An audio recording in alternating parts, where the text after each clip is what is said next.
నమస్తే, welcome to ANN news debate time. నేను మీ లక్ష్మీనాగ్ నరహర్ శెట్టి. ఇక సమరమేనా, ఆట మొదలైందా? తెలంగాణ భవన్లో హోరెత్తాయి సీఎం అనే నినాదాలు. ఎందుకంటే చాలా కాలం తర్వాత మాజీ సీఎం కేసీఆర్ తెలంగాణ భవన్కు చేరుకున్నారు. ఎంతో కాలం తర్వాత తమ ప్రియతమ నాయకుడిని చూసేందుకు కార్యకర్తలు భారీగా తరలివచ్చారు. ఆయన చూసిన అభిమానులు, కార్యకర్తలు సీఎం అంటూ నినాదాలతో హోరెత్తిచ్చారు.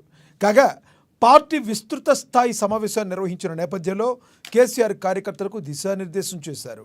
అయితే ఫామ్ హౌస్లో కూర్చొని తాగి హ్యాంగ్ ఓవర్ వదిలించుకునేందుకు ఇంతకాలం పట్టిందని కాంగ్రెస్, బీజేపీలు ఎద్దేవా చేస్తున్నాయి. అయితే ఇకనైనా కేసీఆర్ యాక్టివ్ కాబోతున్నారని భావించవచ్చా? తనను ఓడించినందుకు ఎప్పటికైనా ప్రజలపై కేసీఆర్కు కోపం తగ్గిందా అంటూ విమర్శలు వస్తున్నాయి. తెలంగాణ రాజకీయాల్లో ఇక సమరమేనా, ఆట మొదలైనట్లేనా? ఇదే విషయం గురించి ఈరోజు చర్చను కొనసాగిద్దాం. చర్చలో పాల్గొనేందుకు మనతో సిద్ధంగా ఉన్నారు కాంగ్రెస్ అధికార ప్రతినిధి డాక్టర్ శివకుమార్ లాల్ గారు మనతో స్టూడియోలో అందుబాటులో ఉన్నారు. అదేవిధంగా బీజేపీ నేత గంగాపురం వెంకటరెడ్డి గారు మనతో జూమ్ కాల్లో అందుబాటులో ఉన్నారు. బీఆర్ఎస్ నేత రామ్మోహన్ రావు గారు కూడా మనతో జూమ్ కాల్లో అందుబాటులో ఉన్నారు. రాజకీయ విశ్లేషకులు పాపిరెడ్డి గారు మనతో జూమ్ కాల్లో అందుబాటులో ఉన్నారు. ముందుగా మనం కాంగ్రెస్ నేత శివకుమార్ లాల్ గారితో మాట్లాడదాం. శివకుమార్ లాల్ గారు నమస్తే సార్. నమస్తే.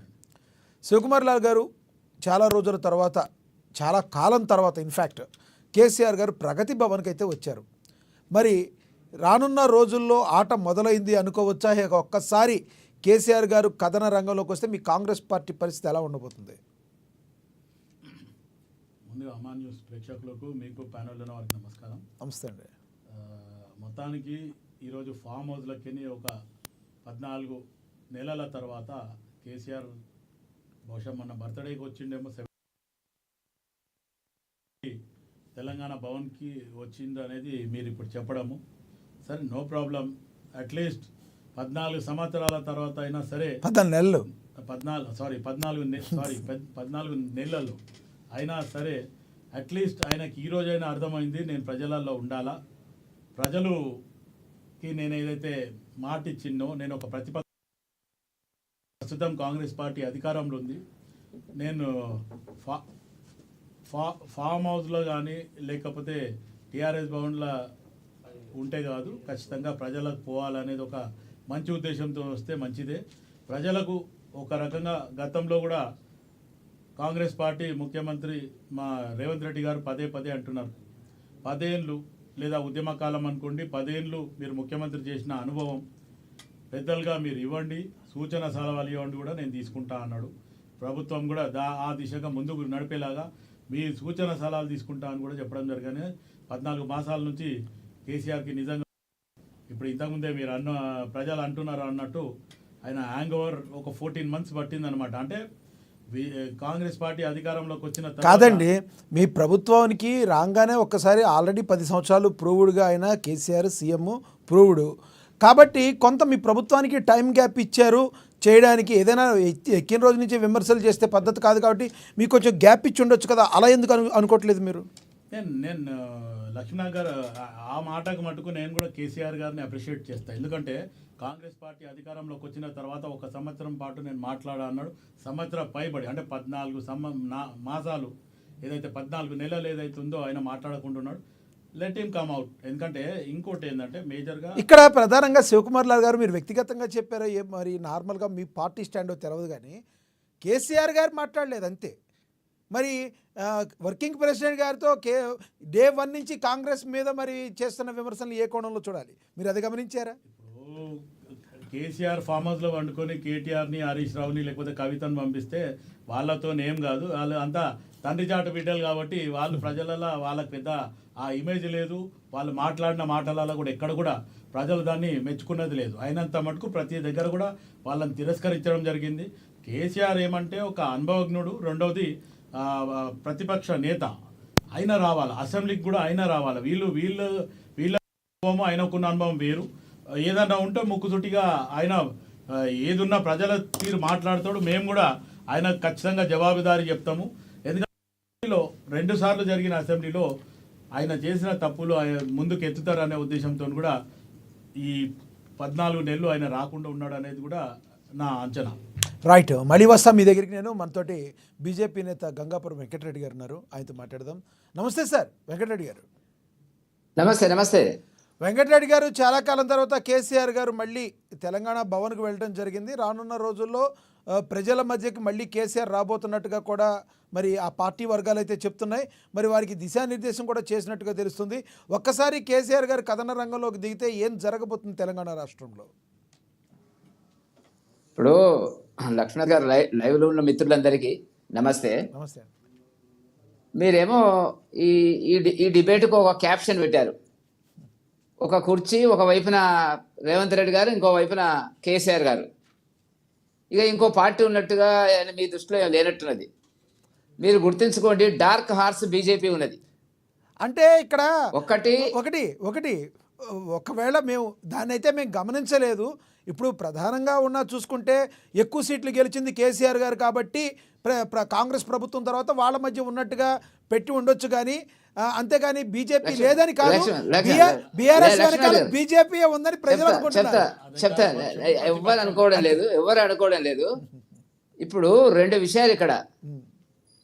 ఏదైనా కానీ ఒక పార్టీ ప్రజల్లో ఉందా లేదా అని తెలుసుకోవడానికి ప్రజల తీర్పు, ఎన్నికలలో ఇచ్చిన తీర్పు మనం ప్రామాణికంగా తీసుకుంటాం. లక్ష్మీనాథ్ గారు, లేటెస్ట్గా వచ్చిన తీర్పు ఏదైతే ఉందో లోకసభలో 37% ఓట్లతోని 8 పార్లమెంటు సీట్లతోని బీజేపీ కాంగ్రెస్తో సమానంగా ఉన్నటువంటి మాట వాస్తవం.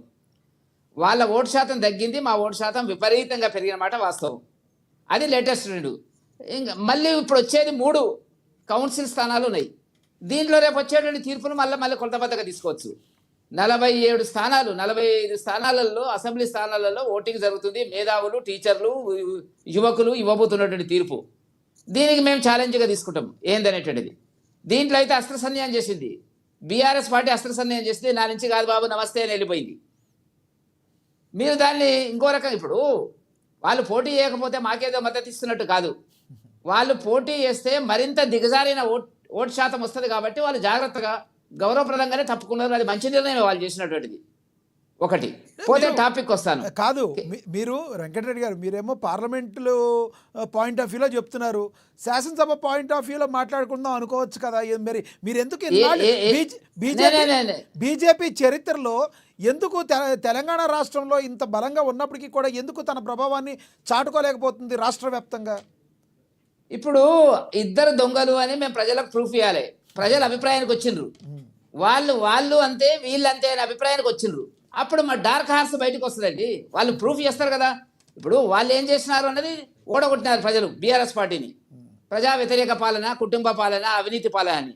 ఇప్పుడు జరుగుతున్నది కాంగ్రెస్లో కూడా అదే జరుగుతున్నటువంటి పాలన. కాబట్టి ప్రజలు చర్చకు వస్తున్నారు, అభిప్రాయానికి వస్తున్నారు. త్వరలోనే అన్ని తేటతెల్లమైంది. వాళ్ళకి వీళ్ళకి తేడా ఏముందో చెప్పండి. వాళ్ళు ఇవే మాటలు చెప్పినారు, వీళ్ళు ఇవే మాటలు చెప్పినారు. వాళ్ళు అమలు చేయలేదు, వీళ్ళు అమలు చేయలేదు. కాబట్టి తప్పకుండా భారతీయ జనతా పార్టీ వైపు ప్రజలు చూడబోయేటువంటి కాలం తొందరగా ఎలక్షన్స్ ఏం లేవు కదా. అందుకని మేము ఇప్పుడు ఛాలెంజ్ చేసినాం కదా. 3 లోకసభ ఏ తీర్పు అయినా కూడా మీరు అన్నట్టుగా తీర్పు, లేటెస్ట్ తీర్పు ఏది? ప్రజల తీర్పు, లోకసభ సభల తీర్పు. అసలు వాళ్ళకి అసలు డిపాజిట్లు రాలే కదా. బీఆర్ఎస్ పార్టీకి 9 స్థానాల్లో డిపాజిట్లు రాలే కదా. చారిత్రక విజయాలు వాళ్ళవి. 2014లో 64, 63 సీట్లు, 2018కి వచ్చినప్పటికి 88 సీట్లు. చాలా గొప్ప విజయం వాళ్ళది. ఇవాళ వాళ్ళు 39 సీట్లు, దాంట్లోకి వెళ్ళి 10 సీట్లు పోయినాయి. ఇంకా పోతాయి, వస్తారు, పార్టీ ఫిరాయిస్తారని చెప్పి రకరకాల వార్తలు వస్తున్నాయి. నాకు తెలియదు, కానీ ఆ కాలం లోపల వచ్చినటువంటి లేటెస్ట్ తీర్పు ఏదైతే ఉందో లోకసభ, దాన్నే మనం అప్డేట్గా తీసుకుంటాం, దాన్నే కొలతబద్ద తీసుకుంటాం. మళ్ళీ రేపు వచ్చేటువంటి ఎమ్మెల్సీ ఎలక్షన్లు కూడా మేము మా స్థానం ఏంటి అనేది ప్రజలు నిర్ణయిస్తారు. అది పక్కకు పెట్టండి. పోతే కేసీఆర్ గారు వచ్చారు, చాలా పెద్ద ఎత్తున అక్కడ తెలంగాణ భవన్ దగ్గర హంగామా జరిగినట్టు కనపడుతుంది.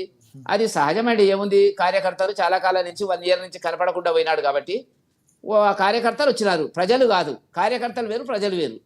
కార్యకర్తలు వచ్చిన మాట వాస్తవం. కొంతమంది వస్తారు, ఆ మాత్రం రాకుంటే ఏమవుతుందో 4-5 వేల మంది రారా? అంత పెద్ద పార్టీ అని నాళ్ళు ఉన్నది. వాళ్ళు గొప్పలు చెప్పుకుంటారు కదా, 60 లక్షల సభ్యత్వం ఉంది అనేటువంటి దాంట్లో. ఇప్పుడు ఎంత ఉందో ఇవాడికి అంటారు కాదు, కానీ ఎమ్మెల్యే లేరు, పక్కకు పెట్టండి. ఇప్పుడు వాళ్ళు చర్చ చేసుకోవాలి. మన పాలన మనం ఎందుకు ఓడిపోయినామని చర్చ చేసుకోవాలి. ఆత్మ పరిశీలన చేసుకోవాలి. ఏ కారణాలు ఏంది? ప్రజలు ఇంత ఘోరమైనటువంటి అపజయాన్ని మన ఖాతాలో ఎందుకు వేసినారు? దీనికి కారణం ఏంది?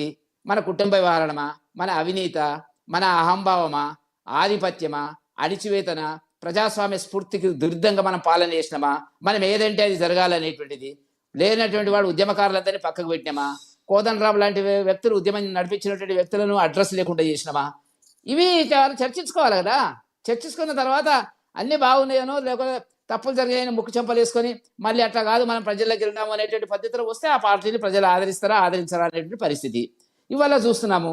ఇప్పుడు కాంగ్రెస్ పార్టీ అనుసరించినటువంటి ప్రజా వ్యతిరేక విధానాలు వాగ్దానాలు అన్నిటిని కూడా పక్కకు పెట్టి పాలిస్తున్నటువంటి పద్ధతి లోపల కొంత అసంతృప్తి ప్రజల్లో వచ్చినటువంటి బాగానే అసంతృప్తి వచ్చింది.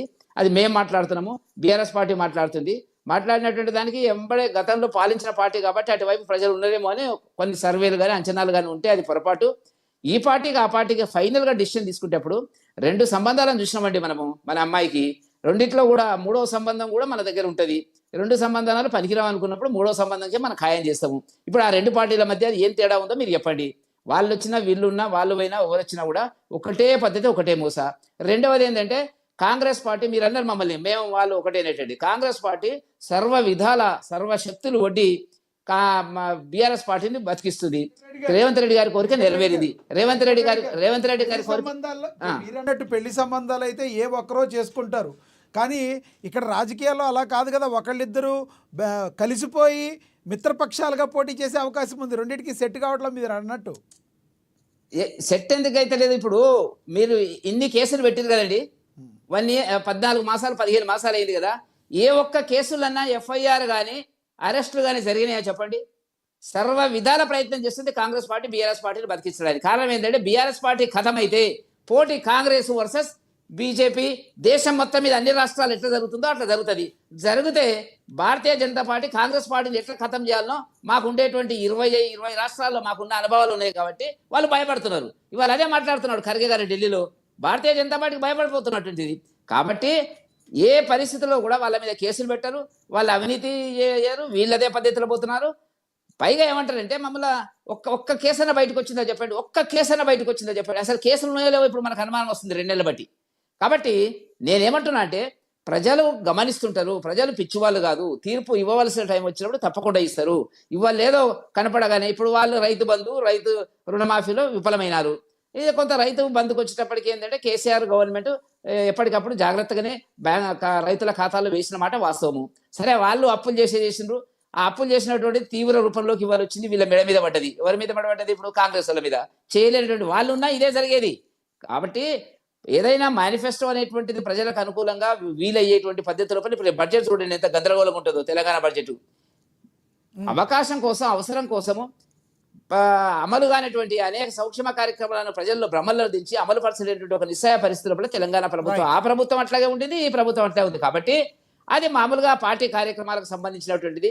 సరే జరుగుతుంది, చర్చలు జరుగుతాయి, పోతారు. ఒక్క మాట ఏంటంటే రా రా రా నువ్వు వస్తే బాగుంటుంది అనేటువంటి దాని కింద రేవంత్ రెడ్డి గారు చాలా కాలం నుంచి ఒక 10 మాసాలుగా అంటున్న కోరికను కేసీఆర్ గారు ఆమోదించి చక్కగా ముందుకు వస్తున్నటువంటి పరిస్థితి కనపడుతుంది. సంతోషమే. రావాలా ప్రజల మధ్య 3 పార్టీల మధ్య. మీ బీజేపీ పార్టీకి ఏమన్నా ప్రాబ్లం ఉందా? ఏమన్నా భయపడుతున్నారా ఏంటి? ఏమన్నా మాకేం ప్రాబ్లం లేదు, రావాలా. మేము అందుకే ఇప్పుడు మీరు అంటున్నారు కదా 2 పార్టీల తతంగము భాగవతం అంతా కూడా ప్రజలు గమనించరండి. ఏ ఒక్క స్కీమ్ లో అయినా ఆ పార్టీ ఏం చేసింది, ఈ పార్టీ ఏం చేసింది, వాళ్ళేం మాట్లాడినారు, వీళ్ళేం మాట్లాడినారు, వాళ్ళంతే వీళ్ళంతే, దొందే అనే అభిప్రాయాన్ని ప్రజలు వచ్చింది ఇవాళ. కాబట్టి తప్పకుండా భారతీయ జనతా పార్టీ చూస్తారు. మాకు అధ్యక్షుడు వస్తాడు, కొత్త అధ్యక్షుడు వస్తాడు షార్ట్లీ. మీ పార్టీలో ఉన్న ఎమ్మెల్యేల సంగతి మీరు చూసుకుంటున్నారా? ముందు రాజాసింగ్ గారు ఏంటో మాట్లాడుతున్నారు, పార్టీలో ఊడిపోయేటట్టున్నారు, అది కూడా చూసుకోవాలి. బీజేపీ పార్టీ స్వయంకృత అపరాధం వల్లే గత ఎన్నికల్లో ఘోర పరాభవం. నేను మీరు మీడియా కథనాలే తప్ప ఎవ్వరు విడిపోరు. భారతీయ జనతా పార్టీ పటిష్టంగా ఉంటది. భారతీయ జనతా పార్టీ వైపు ప్రజలు ఉన్నారు. మోదీ గారి నాయకత్వం లోపల భారత ఆర్థిక వ్యవస్థ, భారత సమగ్ర అభివృద్ధి కోణంలో ప్రజలు ప్రయత్నం చేస్తున్నారు, మద్దతు ఇస్తున్నారు. మాకు ఏమీ నష్టం లేదు. ఏదైనా చిన్న సంఘటనలు అన్ని పార్టీలో ఉన్న సంఘటనలే మా పార్టీలో కూడా ఉండొచ్చు, అంతకంటే పెద్దగా ఏమి ఇబ్బంది లేదు. రైట్. మళ్ళీ వస్తాం మీ దగ్గరికి. మనతోటి రాజకీయ విశ్లేషకులు ఉన్నారు, అదేవిధంగా రామ్మోహన్ గారు ఉన్నారు. రామ్మోహన్ గారితో మాట్లాడదాం. రామ్మోహన్ గారు బీఆర్ఎస్ నేత, నమస్తే సార్. నమస్తే అండి పెద్దలకు నమస్తే. రామ్మోహన్ గారు, ఏంటి చాలా పునర్వైభవం మీ పార్టీకి రాబోతున్నట్లుగా ఉంది. మీ కార్యకర్తలు మీలో కొత్త జోష్ నింపింది. మరి ఈ జోష్ ఇలాగే కంటిన్యూ అవుతుందా? మళ్ళీ వెళ్ళి నార్మల్గా ఫామ్ హౌస్కి వెళ్ళిపోతారా కేసీఆర్ గారు? చాలా మందికి డౌట్ ఉంది ఇది. యాక్చువల్గా మనం ఒకసారి ఈ టిఆర్ఎస్ పార్టీ ఎక్కడ ప్రభ కోల్పోలేదండి. ప్రభావం బ్రహ్మాండంగా ఉంది. ఎలక్షన్ ఎప్పుడైతే గడిచిన 14 నెలల క్రితం కూడా మనం ఫస్ట్ డిబేట్ ఎలక్షన్ తర్వాత డిబేట్ మాట్లాడాను మన ఛానల్లోనే. టిఆర్ఎస్ పార్టీ అయిపోయింది, భూస్థాపితమైంది, పార్టీ ఇంకా అయిపోయింది, చచ్చిపోయింది పార్టీ అని అందరూ పెద్దలు కూడా చెప్పడం జరిగింది, వేరే పార్టీ వాళ్ళు కూడా. మరి గడిచిన 14 నెలల లోపల బీఆర్ఎస్ పార్టీ గ్రాఫ్ ఎంత పెరిగింది, ప్రజల వైపు ఎట్లా పక్షాన్ని నిలబడి పోరాటం చేసినది అందరు గమనిస్తున్నారు. ఈ రోజు పెద్దలు చెప్తున్నారు బీజేపీ నాయకులు, కేసీఆర్ డబ్బులు కరెక్ట్ ఇచ్చిండు, పార్టీ పెద్ద పార్టీ 60 లక్షల సభ్యత్వం ఉందని, అన్ని విషయాలు తెలిసిన విషయాలు. ఇందులో తప్పకుండా కాంగ్రెస్ పార్టీ శివన్న వాయిస్ అయితే పాపం మెత్తగా అయిపోయింది, భయపడ్డాడు శివన్న. కాంగ్రెస్ పార్టీలో బెదిరిపోయినది, కేసీఆర్ బయటకు వస్తే కాంగ్రెస్ పార్టీ పుట్టగతులు ఉండవు, ఇది వాస్తవం. రామ్మోహన్ భాయ్ ఇంకోటి రమ్మని చెప్పి పదే పదే మేమే ఫామ్ హౌస్ లకి లేపినాము. మాకు ఎందుకు భయం? బయటకు వచ్చాడు. Let them come. కేసీఆర్ గారు బయటకు వచ్చిరంటే అందరి పని అయిపోతుంది, కథ ఇక ఏ పార్టీకి నిలబడదు. ఎందుకంటే నీతి నిజాయితీ తోటి తెలంగాణ కొరకు పోరాటం చేసే పార్టీ బీఆర్ఎస్ పార్టీ. తెలంగాణ అస్తిత్వం కొరకు పోరాటం చేసే పార్టీ బీఆర్ఎస్ కేసీఆర్ గారు పార్టీ. ఇందులో బయటకు ఎలా వస్తే డౌట్ ఏది లేదు. నిలబడదని మీరు అంటున్నారు కానీ కేసీఆర్ గారిని లోపలికి పంపించిందే ప్రజలు ఫామ్ హౌస్ లోకి, అది మర్చిపోతున్నారు మీరు. ఎక్కడ పంపలేదండి, ఎక్కడ పంపలేదు. అది తప్పు. పెద్దలిందం చెప్పిన విఠలరెడ్డి గారు ఏం చెప్తున్నారంటే బీఆర్ఎస్ పార్టీ ఘోర పరాజయం, ఘోర పరాజయం ఎక్కడ జరగలే. మాకు కేవలం 1.02% ఓటు తేడాతో మాత్రమే ఓడిపోవడం జరిగింది. మీ పెద్దలు అంటారు మీ ఎంపీలు గెలిచినాం, బీఆర్ఎస్ పార్టీ అయిపోయింది. కాదు మొత్తానికి వినండి, పరాజయం మేము కాదంటలేము. మీరు అధికారంలో ఉన్నారు, మేము కాదంటలేము. అది ఘోర పరాజయం మీరు చెప్తున్నారు, మేము చెప్తున్నాం ఘోర పరాజయం కాదు. ఎక్కడ చిన్న ఎమర్పాటు మీ కళ్ళబొల్లి మాట విని, మీ కళ్ళబొల్లి మాట విని తెలంగాణ ప్రజలు మోసపోయినరు. తెలంగాణ ప్రజలు మోసపోయి టీఆర్ఎస్ పార్టీ ఓటు వేయకుండా కాంగ్రెస్ కి అనుభవిస్తున్నారు. ఊర్లో లోకల్ పార్టీ ఎలక్షన్ లో విషయం తేటదిలం అయిపోతుంది. ఇంకోటి బీజేపీ పార్టీ గురించి పెద్దలు మాట్లాడుతారు. బీజేపీ పార్టీ మేము పెద్ద పార్టీ, మేమేం ప్రజలు మా వైపు, ప్రజలు మీ వైపు ఎప్పుడు ఉన్నారండి. ఎందుకంటే బీజేపీ పార్టీ క్షేత్రస్థాయిలో ఎక్కడ నాయకత్వం లేదు. మీకు ఎటు తిరిగి వలస వచ్చిన నాయకుల పైన మీ యొక్క పార్టీ ఆధారపడి ఉంది. రామ్మోహన్ గారు ఆ పార్టీ నుంచి ఈ పార్టీ నుంచి లాక్కుని బెదిరించి తీసుకున్న వాళ్ళు కాదా? టీడీపీ పార్టీ నుంచి వచ్చిన వాళ్ళు ఎంతమంది ఉన్నారు? మీరు మాత్రం ఎవరికి ఇచ్చారు సీట్లు? ఉద్యమ పార్టీ. వినండి చెప్పండి లక్ష్మీనాథ్ గారు, బీఆర్ఎస్ పార్టీ ఉద్యమం కొరకు పెట్టిన పార్టీ, తెలంగాణ సాధించిన పార్టీ కాబట్టి విభిన్న రంగాలు, విభిన్న మనస్తత్వాలు, విభిన్న ఆర్గనైజేషన్లు, లెఫ్ట్ రైట్ బ్యాక్ ఫ్రంట్ అందరూ వచ్చి ఇంట్లో కలిసిరు. బీఆర్ఎస్ పార్టీ తెలంగాణ కొరకు పుట్టింది కాబట్టి అందరం కలిస్తే తెలంగాణ ఉద్యమం సాకారమైంది, మన కళ సాకారమైంది, మన స్వప్నం సాకారమైంది, తెలంగాణ వచ్చింది. తెలంగాణ వచ్చిన తర్వాత కొంత అధికారం ఒకరిద్దరు తప్పితే పెద్దగా మెజార్టీ పార్టీ నాయకులు మా దాంట్లోకి వచ్చింది లేదు. కాబట్టి ఇందులో గమనించాల్సిందంటే బీజేపీ పార్టీ స్థానిక సంస్థల్లో ఒక ప్రశ్న, గతంలో ప్రజలు మిమ్మల్ని తిరస్కరించారు, ఎందుకు మిమ్మల్ని ప్రజలు తిరస్కరించారు అది మీరు గమనించారా? నెక్స్ట్ టైం దాన్ని మీరు రెక్టిఫై చేసుకునే అవకాశం ఉందా? గతంలో మీ పార్టీ కుటుంబ పాలన, కుటుంబంలో ఉన్న వాళ్ళకి ఎక్కువ ఇంపార్టెన్స్ ఉంది అని ఎక్కువ అపవాదులు మూటగట్టుకున్న పార్టీ ఏదన్నా ఉంది అంటే అది బీఆర్ఎస్ పార్టీ. మరి మీ బీఆర్ఎస్ పార్టీ దాని నుంచి పక్కకు వచ్చే అవకాశం ఉందా? ఏం చేయబోతుంది నెక్స్ట్ గెలవాలంటే బీఆర్ఎస్ పార్టీ? ఒక్కటి గమనించండి, ఇందులో బీఆర్ఎస్ పార్టీని ఎక్కడ ప్రజలు తిరస్కరించలేదు. మేము 39 సీట్లు గెలవడం జరిగింది. కేవలం 1.02% ఓటు తేడాతో ఓడిపోవడం జరిగింది. ఇందులో ముఖ్యంగా మోసపోయి తెలంగాణ ప్రాంత ప్రజలు, రైతాంగం అందరూ కూడా ప్రేమగల వ్యక్తులు, మంచోళ్ళు కాబట్టి మాట్లాడుతున్నారు. పార్లమెంట్ ఎన్నికల్లో ఏదైతే రేవంత్ రెడ్డి గారు కాంగ్రెస్ పార్టీ కళ్ళబొల్లి మాటలు చెప్పి 2000 కాడ 4000 చెప్పి 10,000 కాడ 15,000 చెప్పి ₹1,00,000 కాడ తులం బంగారం చెప్పి ఉన్న పథకాలను ఏం చేయలేక దానికి కొత్తగా యాడ్ చేసి ఇస్తామని చెప్పి ప్రజలు మోసం చేసి మభ్య పెడితే కొంతమంది అటువైపు ఎమరుపాటుతోటి కాంగ్రేస్ పార్టీ ఓటు వేయడం ఉండరు సార్. ప్రజలకి చాలా తెలుసు, విచక్షణ ఉంటది. వాళ్ళు ఏదో చెప్పినంత మాత్రాన ప్రజలు కాంగ్రెస్ పార్టీకి ఓటేయలేదు. మీ యొక్క వైఫల్యం దానిలో ఉండబట్టే ప్రజలు కాంగ్రెస్ పార్టీకి కట్టుబెట్టారు. దాని గురించి మీరు ఎందుకు ఒప్పుకోరు? డే 1 నుంచి బీఆర్ఎస్ పార్టీ చేసేది ఎక్కడ కూడా బీఆర్ఎస్ పార్టీ వైఫల్యం లేదు. గమనించుకోండి మీరు. ఇక్కడ చిన్న ఎమరు పార్టీ ప్రజలది. మేమేం చెప్తున్నాం, వాళ్ళేదో మోసం చేసినా చెప్పట్లేదు మమ్మల్ని. వాళ్ళు చిన్న ఎమరుపాటుతోటి కాంగ్రెస్ పార్టీ మాటలు నమ్మి, మోసపూరిత మాటలు నమ్మి కాంగ్రెస్ పార్టీ ఓటేసిరు. మమ్మల్ని ఇక్కడ మమ్మల్ని తిరస్కరిస్తే మాకు కనీసం 10 సీట్లు 2 సీట్లు రావాలండి. మాకు 39 సీట్లు వచ్చినాయి ఇవాళ. అది గమనించుకోండి. ఇంకోటి భారతీయ జనతా పార్టీ ఏం చెప్తుంది, మా ఎన్నికలు మాకే గెలిచిన మేమే లీడర్లు అంటున్నారు. ఇలా అసెంబ్లీ సీట్లలో అందరూ ఓడిపోయారు. మీ శాసనసభ్యులు ఎంపీలు గెలిచిన వాళ్ళందరూ కూడా ఎంపీలు మాత్రం గెలిచారు. ఎంపీ ఓటు మీది కాదు. మేము 37% ఓట్లతోటి పెద్ద ఓట్లు వచ్చినాయి మాకని చెప్తా ఉన్నారు. ఎంపీ ఓట్లు మీవి కావు.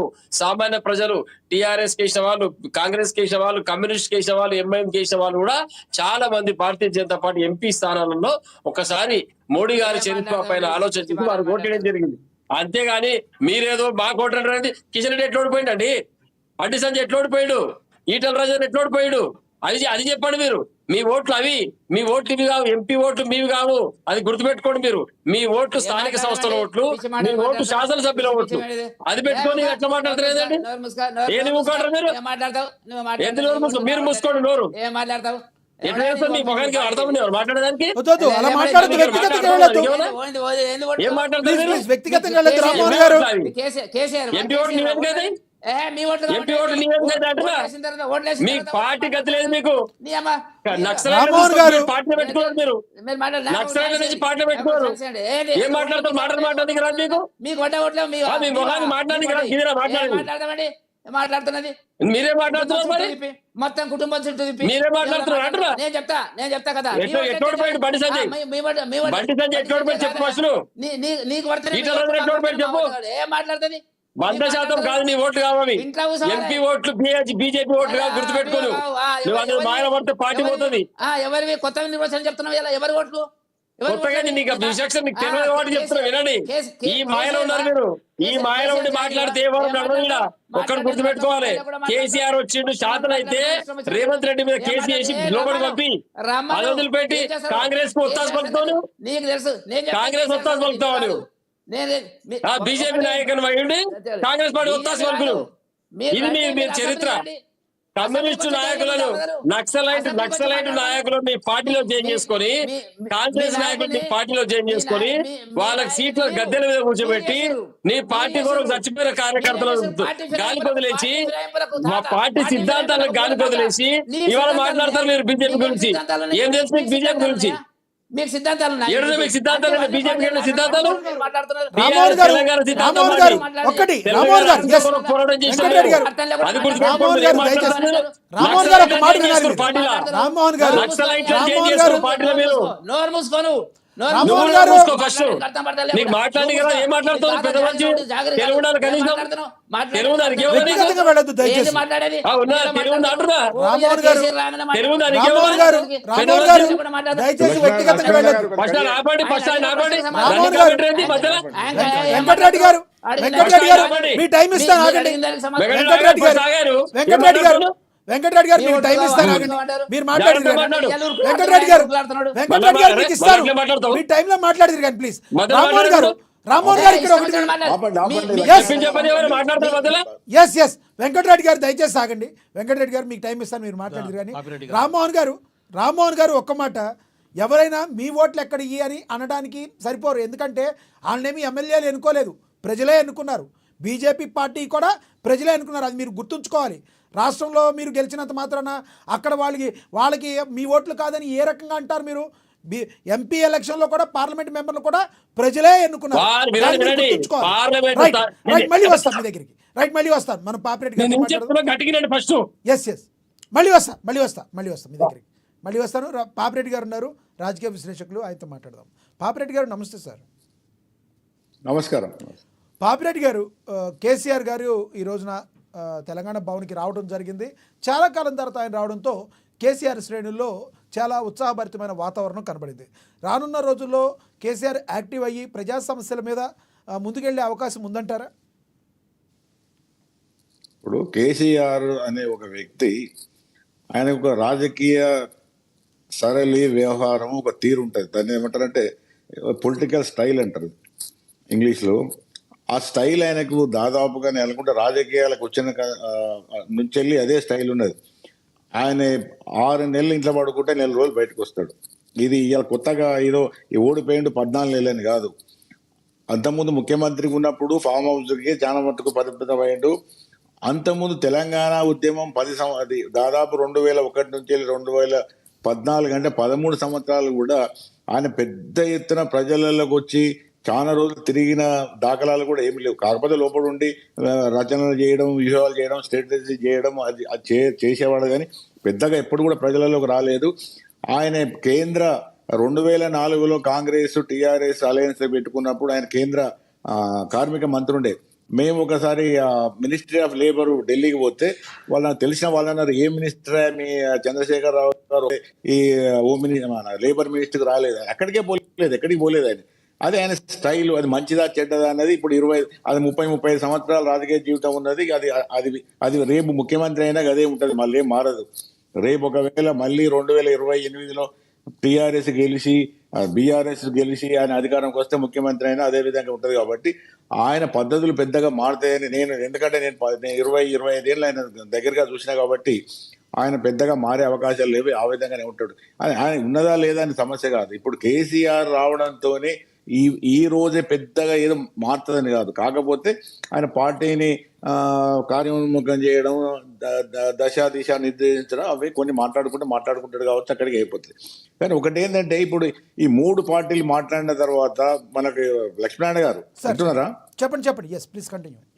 ఇప్పుడు 3 పార్టీలు మాట్లాడిన కాంగ్రెస్, బీజేపీ, టీఆర్ఎస్ వాళ్ళు మాట్లాడితే నాకేమర్థమైందంటే ఎవల పార్టీ స్టాండ్ వాళ్ళు చెప్పుకుంటున్నారు. ఇప్పుడు ఈ రాజకీయ పార్టీలలో వాస్తవాలు తక్కువ ఉంటాయి.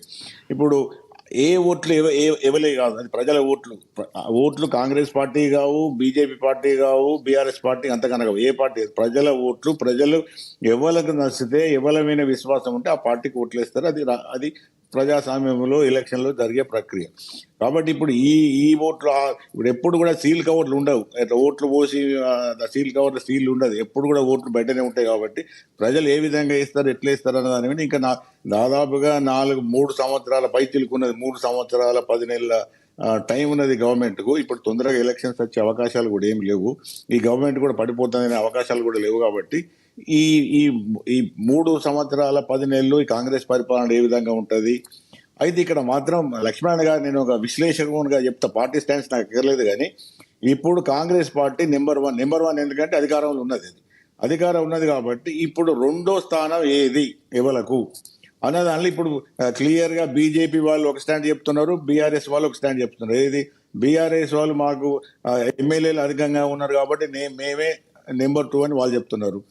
ఎంపీలు మాకు 8 సమానంగా కాంగ్రెస్ తో వచ్చినాయి కాబట్టి బీజేపీ నెంబర్ 2 లేటెస్ట్ ఎలక్షన్స్ అని బీజేపీ వాళ్ళు చెప్తున్నారు. కానీ ఒక విషయం ఏంటంటే ఇప్పుడు ఈ 2 పార్టీల మధ్య అంటే బీఆర్ఎస్ బీజేపీ మధ్య ఒక విధమైన పోరు ఏ విధంగా ఉంటుందంటే కాంగ్రెస్ కు రేపు ప్రధానమైన ప్రతిపక్షం ఏది కాంగ్రెస్ కు ఆల్టర్నేటివ్ అన్నది, దాంతోనే రేపు ఎలక్షన్లలో ఓడిపోవడమా గెలవడం అనేది, రేపు ప్రభుత్వాలు మారడమా, ఒకవేళ కాంగ్రెస్ ప్రభుత్వం బాగా చేసి మంచి పరిపాలన చేసి ప్రజలు మెప్పించి వాళ్ళు అనుకున్న అన్ని వాగ్దానాలు అమలు చేసి శబాష్ కాంగ్రెస్ ప్రభుత్వం బాగున్నది, ముఖ్యమంత్రి బాగున్నది అంటే మరోసారి ఇస్తారు.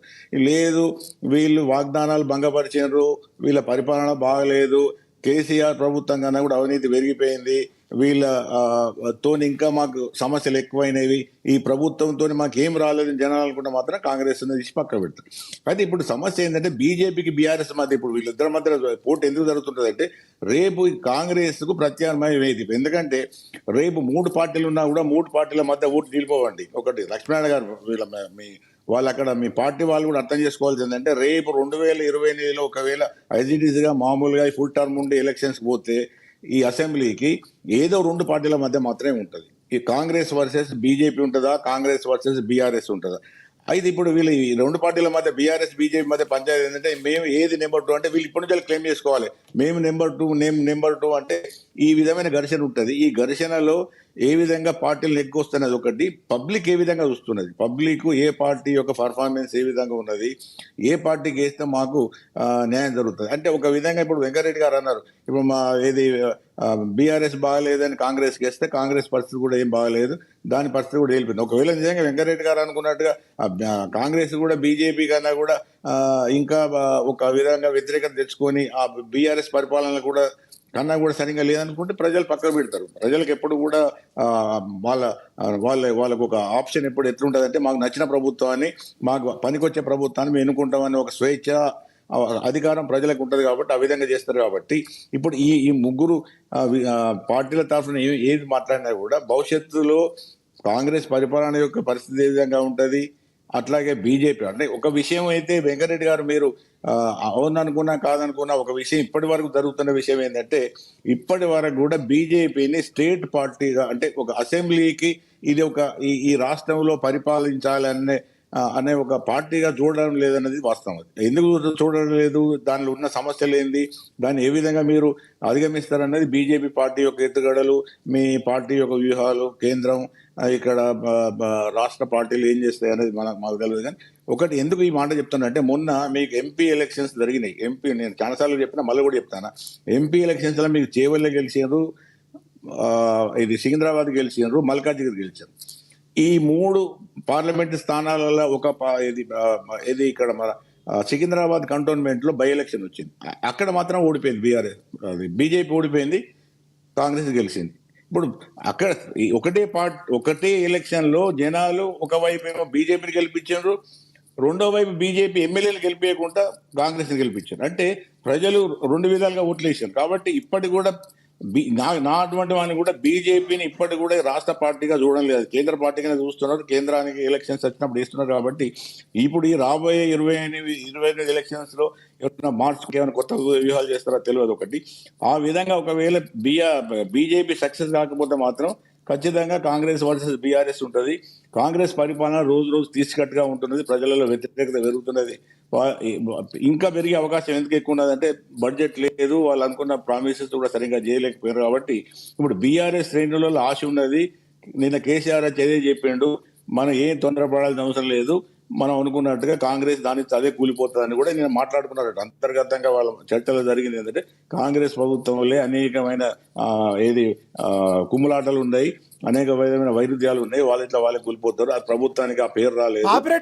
పాపిరెడ్డి గారు గతంలో కూడా కేసీఆర్ గారు ఇదే వ్యాఖ్యలు చేశారు, ఇలాగే చేశారు, కేటీఆర్ గారు ఇలాగే మాట్లాడారు. ఇలా అనుకుని ఇలా చేపట్టే కదా ఈ రోజున సీఎం రేవంత్ రెడ్డి గారు కాంగ్రెస్ ప్రభుత్వాన్ని పాలించి నెంబర్ 1 కూర్చోబెట్టి. లక్ష్మీనారాయణ గారు ఒక విషయం గుర్తుపెట్టుకోండి, ఇవాళ వాళ్ళు అధికార పక్షంలో లేరు, ప్రతిపక్షంలో ఉన్నారు.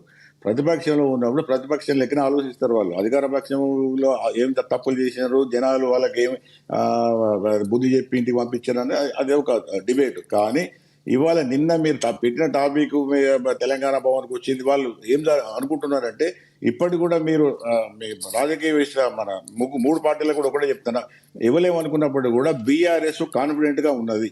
ఇది నాకు అంతర్గతంగా చాలా మంది తెలుసు, నేను చాలా మందితో మాట్లాడితే కూడా వీఆర్ కాన్ఫిడెంట్, ఈ కాంగ్రెస్ ప్రభుత్వం అనేది ఉండదు, 5 ఏళ్ళు ఉంటుందా పోతుందా తెలియదు, 5 ఏళ్ళు ఉన్నా కూడా మళ్ళీ గెలవదు, వచ్చే ప్రభుత్వం మాదే అనేది మాత్రం చాలా మటుకు పెద్ద ఎత్తున వాళ్ళకి నమ్మకం వచ్చింది. ఆ నమ్మకం రావడానికి కొంతవరకు కాంగ్రెస్ వైఫల్యాలే కొంత కారణం.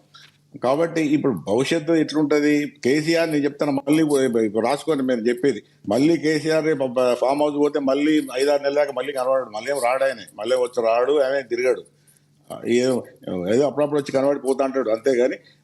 కాకపోతే ఆయన ఇంట్లో కూర్చుంటే పడుకోడు, ఆయన చేసే వ్యూహాలు కానీ పనులు కానీ అవన్నీ కూడా చేస్తుంటారు. కాబట్టి ఈ కేసీఆర్ అనే వ్యక్తి మామూలుగా ఆయనకు ఒక పద్ధతి ఉన్నది, ఆ పద్ధతి ప్రకారం పోతాడు. రైట్, మళ్ళీ వస్తాం మీ దగ్గర. మనం శివలాల్ గారితో మాట్లాడారు. శివలాల్ గారు మాట్లాడింది విన్నారు, రామ్మోహన్ గారు మాట్లాడింది విన్నారు, వెంకటరెడ్డి గారు, అదేవిధంగా మీరు రియాక్ట్ అవ్వండి ప్లీజ్. అయితే మొత్తానికి పాపిరెడ్డి గారు మాట్లాడిన సబ్జెక్ట్లో అంటే బీజేపీ కానీ బీఆర్ఎస్ మధ్యన అది ఆధిపత్య పోరు, అంటే సెకండ్ ప్లేస్ ఎవరికి రావాలనేది ఒక విశ్లేషకులుగా పాపిరెడ్డి గారు చెప్పింది అది నిజంగా కూడా వాస్తవమే. ఎందుకంటే ఇప్పుడు కాంగ్రెస్ పార్టీ అధికారంలో ఉంది కాబట్టి రేపు రాబోయే దీంట్లో మేము ముందా మీరు ముందా అనే రకంగా కూడా చెప్పడం జరిగింది. అండ్ మోర్ ఎవర్ మన రామ్మోహన్ గారు అన్నట్టు ఇప్పటివరకు బీజేపీ 1 సీట్ నుంచి 8 సీట్లకు రాగలిగింది తప్ప అంతకంటే ఇంకా ఏం లేదు అనేది బీజేపీకి వాళ్ళల్లో వాళ్ళు ఏదైతే కుమ్మలాటలు ఉన్నాయో అవి సరి చేసుకోవాలా. నిజంగా కూడా రాజాసింగ్ ఎవరు గెలవకున్నా ఆయన గెలుస్తుండే, అటువంటి ఆయనకి ఈరోజు సిఎల్పి ఇవ్వమంటే కూడా ఇవ్వలేదు. తర్వాత ఆయన కాన్స్టిట్యున్సీలో నాకు లోకల్ లీడర్లు కూడా నా వాళ్ళు కావాలంటే కూడా ఇవ్వలేని అనేది కూడా బీజేపీలో ఒక విభేదాలు ఉన్నాయి. ఉన్న 8 మంది ఎమ్మెల్యేల మధ్యనే ఇంత పెద్ద వివాదం ఉంది. ఇక మళ్ళీ రేపు వాళ్ళు ఎట్లా వాళ్ళ పార్టీని వాళ్ళు ఏ రకంగా మొత్తానికి రాష్ట్రం అంతా విస్తరణ చేసి కన్స్ట్రక్ట్ చేసుకుంటారు ఇక్కడ అది వాళ్ళు మీ ఆలోచించుకోవాలి. పార్టీ కరెక్ట్గా మీ అందరికీ ఒక ఏకతాటి మీద ఉన్నారా? అదేంటి రాహుల్ గాంధీ గారికి మీ అధినేతకి రేవంత్ రెడ్డి గారికి ఏదో చెడిందని పుంకాలుగా బయట వినబడుతుంది, దానిలో వాస్తవం ఉందంటారా? మరి మీ పార్టీ గురించి ఏం చెప్తారు? నేను అదే చెప్తున్నా లక్ష్మీనాథ్ గారు. అయితే ఒకటి ఇప్పుడు బీజేపీది బీఆర్ఎస్ది ఆ పరిస్థితి ఉంది, విశ్లేషకులకు చెప్పడం కావాలి. కాంగ్రెస్ పార్టీలో ఏదైతే గతంలో ఏదైతే కాంగ్రెస్ పార్టీ ఎమ్మెల్యేల మధ్యన కానీ మంత్రుల మధ్యన కానీ సఖ్యత లేదు అనేది ఏదైతే ప్రచారం గతంలో చేసిండ్రో అది ఇప్పుడు కూడా ఉంది అన్ని ఆలోచిస్తే మటుకు ఆలోచించిన వాళ్ళు పొరపాటు అనేది నేను కాలఖండిగా చెప్పడం జరుగుతుంది. ఎందుకంటే ప్రతి దగ్గర వాళ్ళకందరికీ గతంలో కేసీఆర్ ఇచ్చినట్టు ఏ మంత్రిత్వ శాఖల ఎవరికి పడితే వాళ్ళకి ఇవ్వకుండా మేమే చేస్తాం అనేది వన్ మ్యాన్ షో చేయడం జరిగింది. కానీ ఈరోజు కాంగ్రెస్ పార్టీలో ఏ మంత్రిత్వ శాఖల ఆ మంత్రియే రివ్యూ మీటింగ్ చేయడం జరుగుతుంది. ఆ మంత్రిత్వ శాఖలో ఏం జరిగింది అనేది రేపు హైకమాండ్కి కానీ ముఖ్యమంత్రి గారికి కానీ ఆ నివేదిక ఇవ్వాల్సి వస్తుంది. కాబట్టి అది వాళ్ళు కలిసికట్టుగానే ఉన్నారు. ఇంకోటి అయితే 5 సంవత్సరాలు కూడా ఈ పాలనలో కూడా ఏమి ఇబ్బందులు రావు. ప్రజలకు ఇచ్చిన హామీలను కూడా ఖచ్చితంగా మెరుగుపరుస్తారు. ఎందుకంటే ఇప్పటివరకు బడ్జెట్ అలొకేషన్స్లో ఏదైతే ప్రాబ్లం ఉందో గత ప్రభుత్వం 10 సంవత్సరాలలో ఏదైతే ఖజానా ఖాళీ చేసిపోయిందో దాన్ని సరిదిద్దడానికి కూడా బహుశా ఈ టైం పట్టింది. నెక్స్ట్ ఏదైతే ప్రజలకు 2500 ప్లస్ రేషన్ కార్డు, తర్వాత ఏదైతే రైతు భరోసా ఏదైతే ఉందో అదే కౌలు రైతులకు కూడా ఏమో ఇస్తున్నారో అది కూడా ఖచ్చితంగా ఈ మార్చి లోపల అది అందరికీ వేస్తామని చెప్పి కూడా మొన్న మంత్రివర్గంలో ఒక నిర్ణయం తీసుకుంది. ముఖ్యమంత్రి గారు కూడా చెప్పడం జరిగింది, డిప్యూటీ సీఎం గారు డైరెక్ట్ చెప్పడం కూడా జరిగింది. అయితే ఒకటి ఏంటంటే ఆ బడ్జెట్ అలొకేషన్స్లో గతంకి ఇప్పుడు ఏ రకంగా మార్పులు చేయాలనేది కూడా ఇప్పుడు ప్రభుత్వం కూడా ఆలోచించి ఈ నిర్ణయం, ఎందుకంటే గతంలో ఇచ్చిన మేనిఫెస్టోలో పెట్టింది కానీ హామీలు ఇచ్చిన దాన్ని కానీ ఖచ్చితంగా మనం పూర్తి చేయాలి. ఒక 10 సంవత్సరాల నుండి ప్రజలకు మేము ఇస్తాము మీరు ఉండండి, మేము ఇస్తాము ఉండండి అనేది ఏదైతే కేసీఆర్ గారు ఆశ పెట్టి తర్వాత ఇవ్వలేదో ఆ యాంటీ ఇన్కంబరెన్సీ ఈరోజు కాంగ్రెస్ పార్టీ కూడా రావడం జరిగింది. మీరు కూడా ఇస్తామని చెప్పిండ్రు, మీరు ఇస్తలేరు, ఇస్తారా సస్తారా అనేది ప్రజలలో ఒక రకమైన వ్యతిరేకత స్టార్ట్ అయింది. అంటే 10 సంవత్సరాలు వాళ్ళు ఇస్తామని వాళ్ళు ఇవ్వలేదు, మీరు సంవత్సర కాలం జరిగిపోయింది మీరు కూడా ఇస్తామంటుండి ఇవ్వలేదు అనేది ప్రజలలో ఒక ఆలోచన ఉంది. కాబట్టి ఆ ప్రజల ఆలోచన మేరకే ఈరోజు కాంగ్రెస్ పార్టీ ముందు వాళ్ళు ఆపోజిషన్ పార్టీలు కూడా చెప్పేది ఏంది, ఇప్పుడు మా రామ్మోహన్ అసొంటోళ్ళు కూడా ఏం చెప్తున్నారు, మీరు 2500 ఇచ్చినా శివన్న అంటున్నారు. ఇప్పుడు అసొంటోళ్ళ మళ్ళీ రెండోసారి మాట్లాడకుండా 2500 రూపాయలు కూడా మహిళలకు గురినకి ఇస్తున్నామో అడుగులు ఇవ్వడానికి మొత్తం సన్నాహాలు జరుగుతున్నాయి. ఖచ్చితంగా నెక్స్ట్ మంత్ నుంచి 2500 వాళ్ళకి లేడీస్లో పడుతుంది. రైట్ మళ్ళీ వస్తాను. మనం వెంకటరెడ్డి గారితో మాట్లాడదాం. వెంకటరెడ్డి గారు ప్లీజ్ చెప్పండి. వెంకటరెడ్డి గారు, ఓవరాల్గా చూసుకుంటే ఓకే, ఇందాక మాట్లాడింది పక్కన పెడితే కేసీఆర్ గారు మళ్ళీ బౌన్స్ బ్యాక్ అవటం వలన బీఆర్ఎస్ పార్టీ బలపడుతుందని మీరు అనుకుంటున్నారా? At the same time BJP party next step ఏం చేయబోతుంది రాష్ట్రంలో? ఇప్పుడు ఒకటి లక్ష్మీనాథ్ గారు, నేను ప్రొఫెసర్ పాపిరెడ్డి గారి ఇద్దరికి తెలిసినంతగా కేసీఆర్ యొక్క మనస్తత్వము, వ్యవహార శైలి, బాడీ లాంగ్వేజ్ బహుశా అక్కడ ఉన్నాయని నాకు తెలుసో తెలియదో నాకు తెలియదు. మేము 10-12 ఏళ్ళు ఆయనతో కలిసి పనిచేసినాం కేసీఆర్ గారితో. నేనేం విమర్శ కోసం చెప్పడం లేదు. పాపం ఆయనకి ఇబ్బంది ఉండొచ్చు, పాపిరెడ్డి గారికి మాట్లాడము ఓ స్థాయికి మాట్లాడినాడు, చాలా విషయాలు స్పష్టంగా చెప్పినాడు, విశ్లేషకుడుగా చెప్పినాడు ఆయన. రెండవ దానికి పోటీ జరుగుతుంది. కాంగ్రెస్ ను పక్కకు పెడితే కాంగ్రెస్ కు ప్రత్యామ్నాయ బీజేపీ టీఆర్ఎస్ అనేటువంటి దాని మీద చర్చ జరుగుతుంది అనేది స్పష్టంగా మనకు అందరికి తెలిసింది. ఆ స్థానాన్ని మేము కొట్లాడుకుంటుంటే కాంగ్రెస్ మిత్రులు అంటారు, కాంగ్రెస్ వాళ్ళు అంటారు మేము వాళ్ళు ఒకటి అనేటువంటి పరిస్థితి ఉంటుంది. 2 పార్టీల మధ్యనే జరుగుతుంది, దాంట్లో ఏమి సందేహం లేదు. కాకపోతే మిత్రుడు బీఆర్ఎస్ మిత్రుడు అంటున్నది ఏంటంటే మీ ఓట్లు కావు అంటే ఏ ఓట్లు మావో వాళ్ళ ఓట్లేవో ఎవరంటే మళ్ళీ నేను చర్చకు పోను దాని గురించి. అది ఏ ప్రపంచ విశ్లేషకుడు కూడా చెప్పలే అట్లా. మాకు ఓట్లు మీవి కావు వేరే వాళ్ళవి. ఆపరేటర్ ఏ పార్టీకి ఏ ఓట్లు ఉండవు. ప్రజలు ఆయా కాలంలో వచ్చేటువంటి ఆ ప్రభుత్వ విధానాలను బట్టి, ఆ ప్రభుత్వం యొక్క మంచి చెట్లను బట్టి, నాయకులను బట్టి ఓట్లు వేస్తారు తప్ప ఖాతాలో ఉండవు. ఉంటే 10% ఉంటే ఉంటుండొచ్చు, అది వేరే సంగతి. ఇవాళ నేను చెప్పదలుచుకుంది ఏంటంటే నేను మధ్యలో ఒక 2 నిమిషాలు కిషన్ రెడ్డి గారు ఢిల్లీ నుంచి కాల్ చేస్తున్నారు కాబట్టి వెళ్ళాను. నేను వచ్చేటప్పటికి శివలాల్ గారు చెప్తున్నారు, రాజా సింగ్ గారు అని, మరి పార్టీ అంతర్గత పార్టీ వ్యవహారాల మీద చర్చ పెడితే నేను కూడా మాట్లాడతా. అది చర్చ కాదని నేను అనుకుంటున్నా. అది టీఆర్ఎస్ పద్ధతి ఏంటి, కాంగ్రెస్ పద్ధతి ఏంటి, బీజేపీ పద్ధతి ఏంటి, ఇక్కడే ఉంది అక్కడే ఉంది అనేటువంటిది అనేది మాకు చర్చ, మాకు అది మా సొంత అంతర్గత వ్యవహారం. ఇవాళ కాంగ్రెస్ వాళ్ళు మాట్లాడుతున్నారు బండి సంజయ్ ఎందుకు తీసేసిండ్రు అనేది అంతర్గత వ్యవహారం అండి. అది బండి సంజయ్ ఎందుకు తీసేసిందంటే మూడేళ్ల టర్మ్ అయిపోయింది ఆయనది, 3 ఏళ్ల టర్మ్ అయిపోయింది, ఇంకొక ఛాన్స్ వస్తుంది. అది మా వ్యవహారం. అది ఏమన్నా అది కాన్స్టిట్యూషనల్ పోస్ట్ కాదు కదా. కాబట్టి నేను చెప్పదలుచుకుంది ఏంటంటే ఇవాళ భారతీయ జనతా పార్టీకి ఉండేటువంటి వ్యూహము ఎత్తుగడలు మాకు ఉండేవి.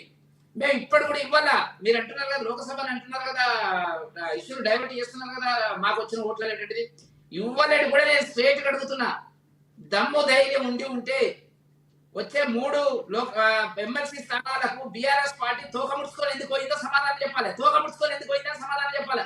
మీరు ప్రజల్లో ఉన్నారు కదా, ప్రజలు మీ వైపు ఉన్నారు కదా, మేధావులు మీ వైపు ఉన్నారు కదా, విద్యావంతులు మీ వైపు ఉన్నారు కదా, ఉద్యోగస్తులు మీ వైపు ఉన్నారు కదా, అందరినీ మోసం చేసిండ్రు. వాళ్ళని చేసినంతగా ఎవరిని మోసం చేయలేదు. అది మరింత జీరో పోతుంది, మైనస్ లో పోతుంది, దాని మీద పెట్టుకున్నారు. ఛాలెంజ్ చేస్తున్నాం, ఇవాళ మేము ఛాలెంజ్ చేస్తున్నాం. ఛాలెంజ్ ఇస్తాను, ఆగండి రామ్మోహన్ గారు, ఇస్తాను మీకు, ఆగండి. వినండి, కాంగ్రెస్ పార్టీ వల్ల రేపు 42 స్థానాల్లో వచ్చేటువంటి రేపు మేధావుల అభిప్రాయాలు అనేటువంటి దానికి మేము కంకణబద్ధమే ఉన్నాం. అవి ఏ రకంగా జరుగుతుందని మేము ఛాలెంజ్ తీసుకున్నాం. చెప్పమనండి బీఆర్ఎస్ ను, చెప్పమనండి కాంగ్రెస్ ను. అది కాదండి ప్రజల తీర్పు ఎప్పటికప్పుడు. అదట మోదీ ఓట్లు, మోదీ అని మా నాయకుడు, మోదీని చూసే రేపు ఈ రాష్ట్రంలో రాష్ట్రాధికారం వస్తుంది. ఎవరిని చూడాల్సిన అవసరం లేదు, కిషన్ రెడ్డి చూడాల్సిన అవసరం లేదు, బండి సంజయ్ చూడాల్సిన అవసరం లేదు. ఎస్, మాకు జాతీయ నాయకుడు, ఏకైక నాయకుడు మోదీ. మోదీ కేంద్రంగా రాష్ట్రంలో ప్రభుత్వం ఏర్పడుతుంది, మోదీ కేంద్రంగా రాష్ట్ర పరిపాలన జరుగుతుంది. ఇక్కడ వెంకటరెడ్డి గారు మీరు ఒక చిన్న లాజిక్ మిస్ అవుతున్నారు. మోడీని చూసి, మోడీని ప్రధానమంత్రిగా చాలా అందరూ మొత్తం యాక్సెప్ట్ చేశారు కాబట్టి మోడీని చూసి ఓట్లేస్తారు. కానీ అంతర్గతంగా ఉన్న రాష్ట్రంలో ఉన్న సమస్యలు, ఏదైతే నియోజకవర్గాలుగా ఉన్న సమస్యల్ని తీర్చాలంటే ఆ నాయకులే తీర్చాలి కదా. అప్పుడు అలాంటప్పుడే కదా మిమ్మల్ని యాక్సెప్ట్ చేయట్లేదు. కాబట్టి మీరు దాన్ని ఎందుకు గమనించట్లేదు?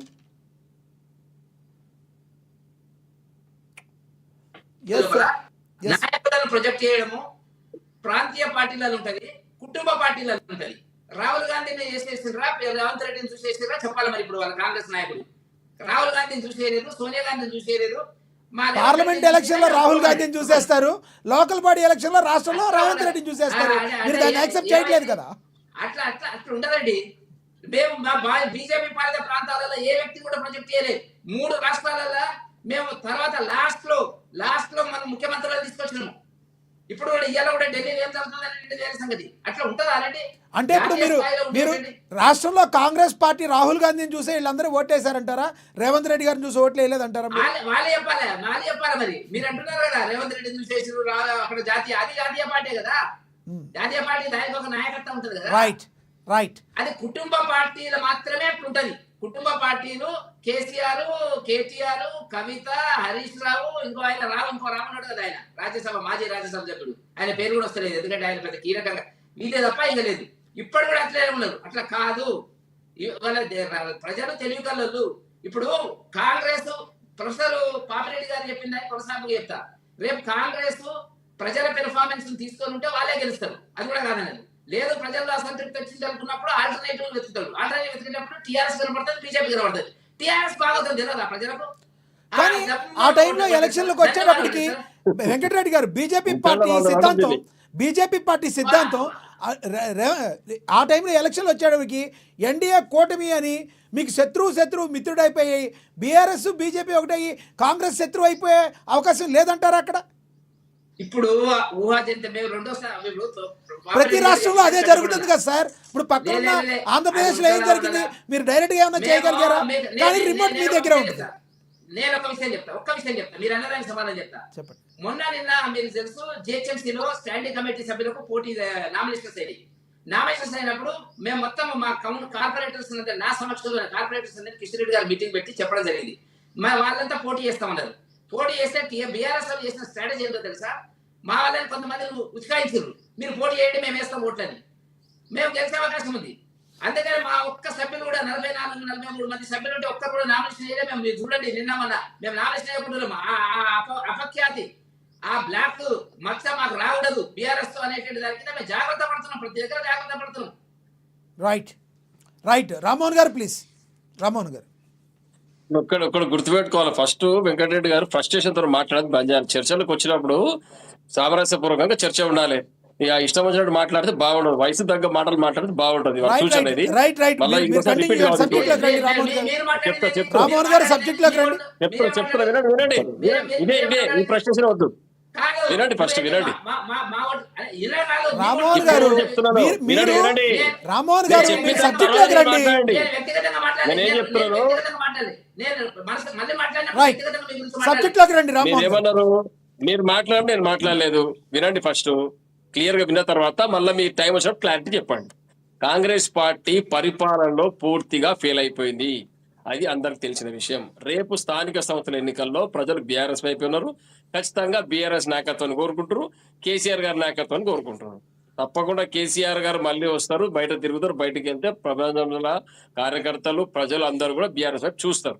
ఎట్టి పరిస్థితుల్లో బీజేపీ వైపు చూడరు, ఇది వాస్తవం. ఒక్క విషయం గుర్తుపెట్టుకోవాలి పెద్దలు వెంకటరెడ్డి గారు, మీ పార్టీ కానీ మీరు కానీ మీకు ఇంకా బీజేపీలో ఎక్కువ సంవత్సరాలు పనిచేయలేదు కాబట్టి మీకు పార్టీ గురించి అవగాహన లేదు. మీకు నా ఉద్దేశంలో మీరుంటే మీరు తర్వాత చెప్పండి ఏంటనే. ఈ రోజు మోడీ గారిని చూసి కరీంనగర్ లో బండి సంజయ్ గారు గెలిపించారు.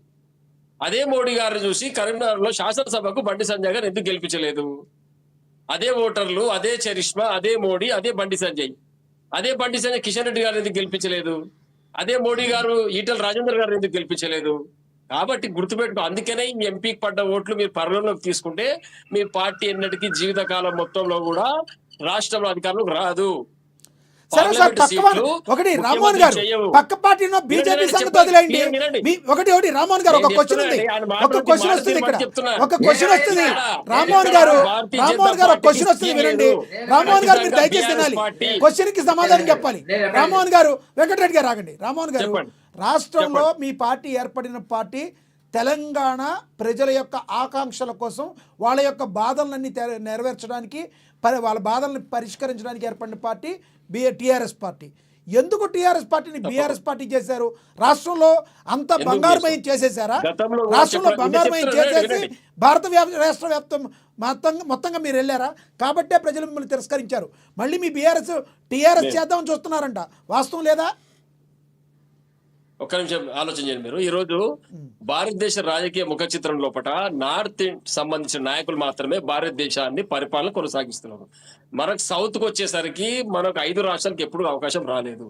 దేవేగౌడ గారికి వచ్చినా, ఇంకెవరికి వచ్చినా, ఇక్కడ ఎన్టీ రామారావు గారు నేషనల్ ఫ్రంట్ పెట్టినా మనకు అవకాశం అరకొర మాత్రమే. మనకు పివి నరసింహారావు ఒక టర్మ్ మీరు అదే చెప్తున్నారు. పివి గారు చేసినా వారిని ఎంత ఘోరంగా అవమానం చేసి కాంగ్రెస్ పార్టీ అనేది చరిత్ర అందరికి తెలిసిన విషయమే. కాబట్టి నార్త్ ఇండియన్స్ ఒక ప్రాబల్యం తగ్గించాలి. వీళ్ళ పెత్తనం ఎందుకు మన పైన, మనకు కూడా శక్తి ఉందని నిరూపించడానికి కేసీఆర్ గారు తెలంగాణ ఉద్యమాన్ని తీసుకొని సాధించారు. కాబట్టి మళ్ళీ రైతుల పక్షాన పోరాటం చేసి జాతీయ వ్యాప్తంగా, దేశవ్యాప్తంగా రైతుల పక్షాన పోరాటం చేయడానికి అబ్కీ బార్ కిసాన్ సర్కార్ పేరు మీద జాతీయ పార్టీగా రూపాంతరం తీసుకొని పోరాటం చేయడానికి ప్రయత్నం చేశారు. అందులో తప్పేముంది? అంటే ఎన్టీ రామారావు గారు నేషనల్ ఫ్రంట్ పేరు పెట్టి ఎన్టీ రామారావు గారు భారతదేశ నాయకత్వాన్ని అంతా ఏకం చేయడానికి ప్రయత్నం చేశారు కదా, అందులో అంతో కొంత సఫలీకృతం అయ్యారు. దురదృష్టవశాత్తు వారు మన మధ్య లేకపోవడంతో మళ్ళీ నార్త్ వాళ్ళ యొక్క ప్రాబల్యం పెరిగిపోయింది. అదే చంద్రబాబు నాయుడు గారు ఎన్డీఏ కూటమిలో కీలకంగా భూమిక పోషిస్తా ఉన్నారు. అవకాశం వచ్చినప్పుడు మనం కూడా కేసీఆర్ గారి నాయకత్వంలో కూడా మనం కూడా తెలంగాణ నుంచి దేశ స్థాయిలో, జాతీయ స్థాయిలో నాయకత్వాన్ని నిరూపించుకోవాలని అవకాశం కొరకు పోరాటం చేశారు. అందులో తప్పేముంది? అస్తిత్వం కొరకు పోరాటం చేయగా మన లక్ష్యం తెలంగాణ ప్రాంత నాయకులది. దాంట్లో దాన్ని వదిలిపెట్టి మీరు ఎందుకు పోయారు, అటెందుకు పోయారు? ప్రజలు ఎక్కడ కూడా బీఆర్ఎస్ తిరస్కరించలేదు, అది గమనించుకోవాల్సిన విషయం. రేపు కాంగ్రెస్ పాపిరెడ్డి గారు క్లియర్ గా చెప్పారు. వినండి ఒక్క నిమిషం. పాపిరెడ్డి గారు క్లియర్ గా చెప్పారు, కేసీఆర్ గారు వర్కింగ్ స్టైల్ ఇట్లే ఉంటుంది, వారు అట్లే చేస్తారని. రేపు కాంగ్రెస్ పార్టీ ఫెయిల్ అయింది కాబట్టి తప్పకుండా ఇక్కడ పెద్దలు చెప్పారు పాపిరెడ్డి గారు, రాష్ట్ర స్థాయిలో బీజేపీని ముఖ్యమంత్రి స్థానంలో ఎవరు ప్రజలు చూస్తలేరు. ఈ నాయకత్వాన్ని, రాష్ట్ర నాయకత్వానికి 10 సంవత్సరాలల్లా బీఆర్ఎస్ ఫెయిల్ అయిందని ప్రజలు కొట్టిరు. రేపు ప్రజలు అనుకోవాలి ఫెయిల్ అయిందని. మీరు ఆపోజిషన్ పార్టీలు ఫెయిల్ అయిందంటే ఫెయిల్ కాదు అది. మీరు ఒక్కసారి అది గమనించాలి. మొత్తానికి కాంగ్రెస్ పార్టీ అధికారంలోకి వచ్చి 15 మాసాలు కూడా కాలేదు, మీరు అప్పుడే ఫెయిల్ అంటున్నారు. చేయలేదు, ₹1,00,000 బంగారం ఇస్తాను ఇవ్వలేదు, కళ్యాణ లక్ష్మి కారకులు మీరే కదా, ప్రధాన ఖాళీ చేసిర్రు. అన్ని ఫెయిల్. ఓ రామన్ భాయ్ ఆ ఖజానా ఖాళీ చేసింది కాబట్టి దాని గురించి మళ్ళీ మేము చర్చించుకోవాల్సి వస్తుంది. ఎస్ రామ్మోహన్ గారు సమయం నేను తక్కువ ఉంది, చెప్తున్నా, సమయం తక్కువ ఉంది. 100% రామ్మోహన్ గారు కంక్లూడ్ అదే చేయండి, చెప్తున్నాను. కంక్లూడ్ చేయండి, కంక్లూడ్ చేయండి. ఖచ్చితంగా కేసీఆర్ గారు ప్రజాక్షేత్రంలో ఉంటారు. ఓకే. వారి నాయకత్వంలో కూడా వారి సూచన పేరు మీదకు కార్యకర్తలు నాయకులు అందరు పనిచేస్తారు. ఇప్పటికి కూడా గడిచిన 14 నెలలుగా రైతాంగం పట్ల గాని అందరి పట్ల పోరాటం చేసింది బీఆర్ఎస్ పార్టీ. Right. ఎక్కడ కూడా వేరే పార్టీ పోరాటం చేయలేదు. ఇక్కడ Right. ఖచ్చితంగా రేపు రాబోయే స్థానిక సంస్థల ఎన్నికలు గణనీయమైన సీట్లు సాధించి మళ్ళీ ఒకసారి నిరూపిస్తుంది తెలంగాణకు సమర్థవంత నాయకుడు బీఆర్ఎస్ పార్టీ. Right. అందులో ముఖ్యమంత్రి మాజీ ముఖ్యమంత్రి కేసీఆర్ గారే అనేది నిరూపితం అవుతుంది. Yes, ఇక్కడ yes. వేరే పార్టీ వారు బీజేపీ వాళ్ళు ఏం చెప్పుకున్నా సంకల్ గుద్దుకున్నా ఇక్కడ ప్రజలు నమ్మే పరిస్థితులు లేరు. Right. ఇది గమనించుకోవాలి. ఎందుకంటే సిద్ధాంతాలు చెప్పేది ఒకటి చేసేది ఒకటి. ఈ రోజు కమ్యూనిస్టులను కాంగ్రెస్ వాళ్ళను పార్టీలో కూర్చోబెట్టి వాళ్ళకి పెద్దతనం ఇచ్చి మిగతా పార్టీ కొరకు పనిచేసే కార్యకర్త గాలి కొదిలేసే పార్టీ భారతీయ పార్టీ చరిత్ర. రైట్ BJP రైట్ చరిత్ర. రైట్ రైట్ వాళ్ళకి సరిదిద్దు కూడా టాపిక్ సరిపోయి- వేరే వెళ్ళిపోతుంది. సరిదిద్దు కూడా వాళ్ళు రైట్ బాధపడుతున్న రైట్ పార్టీ. రైట్ పాపిరెడ్డి గారు ఎవరు కంక్లూడ్ చేయండి. అయిపోతుంది. రైట్ పాపిరెడ్డి గారు కంక్లూడ్ చేయండి. ఇప్పుడు లక్ష్మీనారాయణ గారు ఒక విషయం ఏంటంటే రాజకీయాలు రోజు రోజు వేడికెక్కుతున్నాయి. ఎందుకంటే వేడెక్కుతున్నాయి కొంత సీరియస్.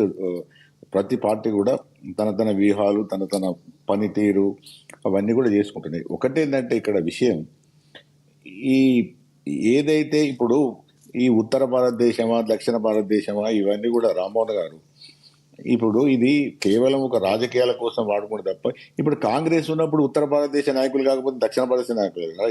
నెహ్రూ ఎక్కడి నుంచి వచ్చిండు, ఇందిరాగాంధీ ఎక్కడి నుంచి వచ్చింది, మిగతా వాళ్ళు ఎక్కడి నుంచి వచ్చారు. ఇప్పుడు మోడీకి ఆ మాటకు వస్తే మోడీ ఇది నాట్ నార్త్ ఇండియా, గుజరాత్ ఇది నాట్ ఉత్తరప్రదేశ్ ఆస్ట్రియా అటు నుంచి రాలేదు.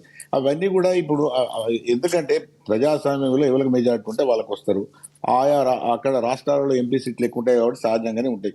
17 సీట్లు పెట్టుకొని మనం ఏం చేసినా కూడా ఎన్ని పిల్లిగంతులు వేసినా కూడా మన వాళ్ళు ప్రైమ్ మినిస్టర్ అయ్యే అవకాశం లేవు. అక్కడ కనబడుతున్నది. మన ఇష్టాలు కావు, లేకపోతే మనం ఇలా కూర్చుని మాట్లాడితే జరిగేది కాదు. ఒక్కొక్క స్టేట్లో 80, 40 ఇంత. ఇంకొకటి చెప్తాను, మహారాష్ట్ర ఆర్థికంగా బలమైన రాష్ట్రం, పెద్ద రాష్ట్రం. ఉత్తరప్రదేశ్ తర్వాత 45 సీట్లు ఉన్నాయి. అక్కడి నుంచి ప్రైమ్ మినిస్టర్ ఎవరు కాలేదు. కాబట్టి ఇవన్నీ కూడా ఇవి చర్చల కోసమో ఇట్లా దాటేయడం కోసం పనికొస్తాయి కానీ మిగతా విషయాల పనికిరావు. రైట్.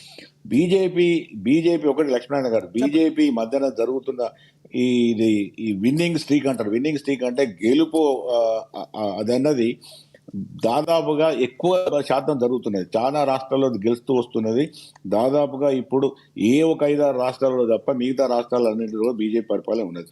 మొన్న రామ్మోహన్ గారు మీరు అంటున్నారు మోడీ ముఖం మొన్న ఢిల్లీ ఎలక్షన్స్ మోడీతోనే వేరు వాళ్ళు. ఎక్కడ సీఎం క్యాండిడేట్ పెట్టలేదు, కేవలం మోడీతోనే వేరు వాళ్ళు. అక్కడ ఢిల్లీ ఎలక్షన్లు గెలిచారు వాళ్ళు. ఎందుకు గెలిచారు అన్నది వాళ్ళ గొప్పతనం. గెలిచిన మొత్తాన్ని గెలిచింది, ఓడిపోయింది. ఇప్పుడు రేపు మళ్ళీ వెంకటరెడ్డి గారు మీరు కేసీఆర్ ముఖంతో పోతారు, వాళ్ళు మోడీ గారి ముఖంతో పోతారు. కాంగ్రెస్ వాళ్ళు రాహుల్ గాంధీ లేకపోతే ఇంకా సోనియా గాంధీ లేకపోతే ప్రియాంక గాంధీ ఏదో వాళ్ళు కొన్ని ముఖాలు పెట్టుకొని వాళ్ళు పోతారు. ఇవి సహజంగా ఎలక్షన్లో జరిగే పనే. ఇది ఎవరు ఎందుకు చేసిండ్రు ఎందుకు చేసిన దానివల్ల అర్థం లేదు. తర్వాత ఇంకొక విషయం ఏంటంటే ఈ రాజకీయాలలో ప్రజలను ఏ విధంగా మనం మెప్పియాలి, ఏ విధంగా మనం ఒక మంచి పరిపాలన ఇచ్చి ఏ విధంగా ప్రజలను మెప్పియాలి, అది ముఖ్యమైతే. అంతేగాని ఇప్పుడు మాకున్నది మీకు నేను చెప్తాను కదా, అదే చెప్తాను. ఒకవేళ కాంగ్రెస్ శివలాల్ యాదవ్ గారు ఒక హెచ్చరిక ఏంటంటే కాంగ్రెస్ పరిపాలన కొద్దిగా యావరేజ్ గా ఉన్న పర్వాలేదు కానీ యావరేజ్ కన్నా ఒక దిగితే మాత్రం రేపు రాబోయే ఎలక్షన్లలో బీఆర్ఎస్ వర్సెస్ బీజేపీ ఉంటుంది, కాంగ్రెస్ థర్డ్ పొజిషన్ పోతుంది. ఇప్పటికే అది టాక్ మొదలైంది, దాన్ని మీరు సరి చేసుకుంటే. రైట్ రైట్ రైట్ రామిరెడ్డి గారు, వెంకటరెడ్డి గారు కంక్లూడ్ చేయండి. ఎవరు ఏ పార్టీ ఉంటది ఏ పార్టీ పోతుంది అనేటువంటిది అల్టిమేట్ గా ప్రజలు నిర్ణయిస్తారు. లక్ష్మీనాథ్ గారు మేమెంత ఆర్గ్యుమెంట్ పెట్టినా కూడా రైట్ ప్రజలు ఒక ట్రెండ్ సెట్ చేసుకొని పోతున్నారు. రేపు ఎవరికి అవకాశం ఇస్తే వాళ్ళు గెలుస్తారు, వాళ్ళు పాలిస్తారు. దీని సందేహం లేదు. కాంగ్రెస్ బీఆర్ఎస్ పాలన చూస్తున్నారు. మాకు ఒక అవకాశం వస్తుంది అనేటువంటి దాని కింద ప్రజలు తప్పకుండా రేపు నిర్ణయం చేస్తారనేటువంటి దాని కింద మాకు ఉన్నటువంటి ఒక దృఢమైనటువంటి అభిప్రాయం. అంతకంటే ఎక్కడ నేను చెప్పను. రైట్ శివలాల్ గారు కంక్లూడ్ చేయండి. మొత్తానికి కాంగ్రెస్ పార్టీ ఈ 14 మాసాలలోనే వీళ్ళు ఫెయిల్ అయినారు అనేది వీళ్ళ ఆలోచన. ప్రజలకు కాంగ్రెస్ పార్టీ మొదలే అధికారంలోకి రాగానే చెప్పడం జరిగింది. ఏదైతే ఖజానా ఖాళీ ఇక్కడెక్కడ ఉంది అనేది మొత్తం ప్రజలకు చెప్పిన తర్వాతనే ప్రజలు కూడా ఆలోచిస్తున్నారు ఈరోజు. ప్రజలు మొత్తానికి ఏదైతే 10 సంవత్సరాల ఆవేశం ఉంది, మళ్ళీ మీరు సంవత్సరం గడిపిందనే ఆలోచనతోనే ప్రజలు కొంచెం ఆవేశంగా ఉన్నారు. ఇండ్లు ఇస్తున్నారు, ఇండ్లు ఇవ్వలేదు, పైసలు ఇస్తున్నారు, పైసలు ఇవ్వలేదు, మీరు ఏదైతే ఉచిత హామీలు ఇచ్చిండో అవన్నీ ఇవ్వండి అనేది ప్రజల ఒత్తిడి. అంతేగాని దాన్ని ఆపోజిషన్ ఫెయిల్యూర్స్ అనే రకంగా శివలాల్ గారు ఇక్కడ కీన్ అబ్జర్వ్ మీరు చేయాలి. ఇక్కడ కురేగారు. ఒకటి శివలాల్ ఒక నిమిషం శివలాల్ గారు, మీ ప్రభుత్వం ఇవ్వాలనే చిత్తశుద్ధితో ఉంది. ఇవ్వడానికి మాకు ఇంత టైం పడుతుందని ప్రజల్లోకి వెళ్ళి మీరు చెప్పగలిగితే, ఈ టైంలోకి మీరు ఇవ్వగలరని చెప్తే ఆ క్రెడిట్ మీకే వస్తుంది. లేదంటే ప్రతిపక్ష పార్టీలు ఏం చేస్తాయి తెలుసా, అదిగో ముక్కు పిండి చెవులు పిండి మెడలు వంచి మేము మీకు ఇప్పించామంటే రేపొద్దున మీరు ఇచ్చినా కూడా ఆ క్రెడిట్ ప్రతిపక్ష పార్టీలో ఉన్న బీజేపీ బీఆర్ఎస్కి పోతుందిగా. అది గమనిస్తుందా కాంగ్రెస్ పార్టీ? ఆల్రెడీ అది కాంగ్రెస్ పార్టీ అది గమనించే ఏదైతే రేషన్ కార్డుల గురించి కానీ ఇప్పుడు నేను చెప్పింది 2500 రూపీస్ కానీ ఇవన్నీ కూడా ప్రజలకు ఇస్తాం. మీరు చేసింది ఏదైతే ఉందో దాన్ని ప్రజల్లోకి చెప్పుకుంటంలో వెనకబడ్డారని మీరు భావిస్తున్నారా లేదా? అంటే ఒకటి లక్ష్మీనాథ్ గారు, ఈడ ప్రాబ్లమేటిక్ ఏం జరిగిందంటే ఏదైతే రివ్యూ మీటింగ్ చేసి ప్రజలకు చెప్పిన తర్వాత గత ప్రభుత్వం కంటే ఈ సంవత్సర కాలంలోనే మెరుగైన ప్రభుత్వం అందించింది అనేది ప్రజల నుంచి కూడా ఈరోజు మాకు ఫీడ్బ్యాక్ ఉంది. దానికి ఏమి బాధ లేదు. ఇక కొన్ని జాగాలలో విశ్లేషకులు మమ్మల్ని హెచ్చరిస్తుండ్రు అనేది కూడా మేము ఆ రకంగా తీసుకోవాల్సి వస్తుంది. ఎందుకంటే ఆపోజిషన్ పార్టీసు వాళ్ళ వ్యూహం వాళ్ళు పన్నుతారు.